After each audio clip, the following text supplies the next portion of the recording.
Bonjour. Donc, je vais vous montrer comment gérer votre petite euh, comptabilité tout seul quand vous êtes chef d'entreprise et que vous n'avez personne pour vous aider. La première des choses qu'il faut faire, c'est de savoir quels sont les produits que vous vendez.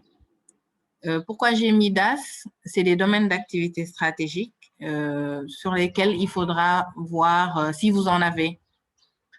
Je donne un exemple, je donne l'exemple de Ulul Albab que je gère. J'ai un DAS Coran.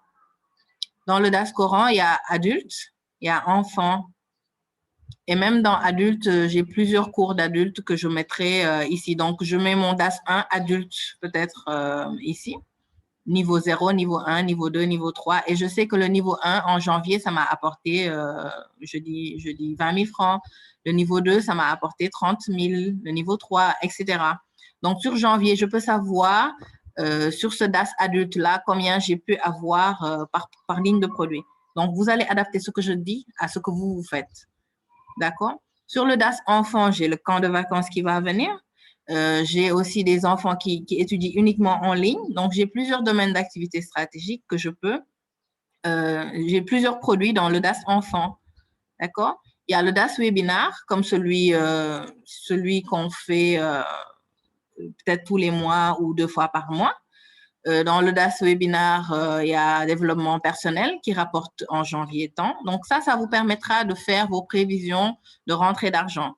Celle qui a posé la question, elle vend des chaussures, elle vend des habits.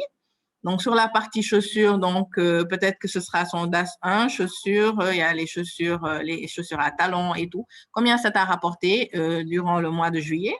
Ici, j'ai mis janvier, mais on commence en juillet. Donc, ça te permettra de savoir quels sont les produits qui marchent le mieux.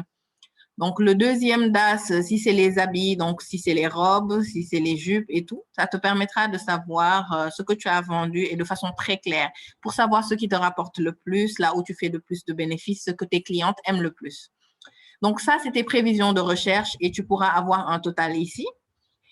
J'ai fait de façon la plus basique possible. Après, ce sera à vous de modifier en fonction de ce que vous savez faire, en fonction de ce que vous faites. Ici, sur la partie PNL, donc, ces produits-là renvoient donc à la somme de ce qu'on a eu ici, au total.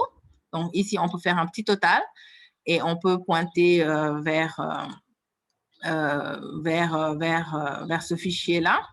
Donc, on mettra ici les totaux, janvier, février, mars, avril, ce qu'on a pu gagner comme gain. Et en bas, on mettra les charges, donc tout ce qui est salaire. Celle qui a posé la question donc a des charges familiales, il faut que ça puisse sortir de tes rentrées d'argent et que tu puisses savoir quel est l'argent que tu peux mettre de côté. Mais pour entreprendre, il faut des fois se serrer la ceinture et ne pas se permettre tout ce qu'on veut. D'accord? Donc, il faut se dire, ça, c'est des charges fixes qui ne doivent pas bouger. Comment je fais d'abord donc pour vendre, pour couvrir mes charges fixes, les salaires, tout ce qui doit rentrer ici, toutes les formations qu'on fait, tous les livres qu'on fait, il faut les tenir ici. Comme ça, on sait si on est rentable ou pas. D'accord? Donc, nos charges personnelles, s'ils doivent sortir de notre projet d'entrepreneuriat, on les met ici. Si on achète des consommables, on les met ici. Moi, je fais de la publicité sur Facebook, je le mets ici en négatif. Et donc, tous les produits, ça veut dire que toutes les ventes, toutes les recettes que j'ai fait en janvier, si mes charges dépassent mes recettes, ça veut dire qu'il y a un problème et que je dois aller voir ce qui ne marche pas. Mais n'oubliez même pas le transport tchac-tchac qui vous a amené hier votre matière première ou tout. Mettez tout ici, les frais bancaires, les frais Orange Money ou Wave, l'Internet, tout.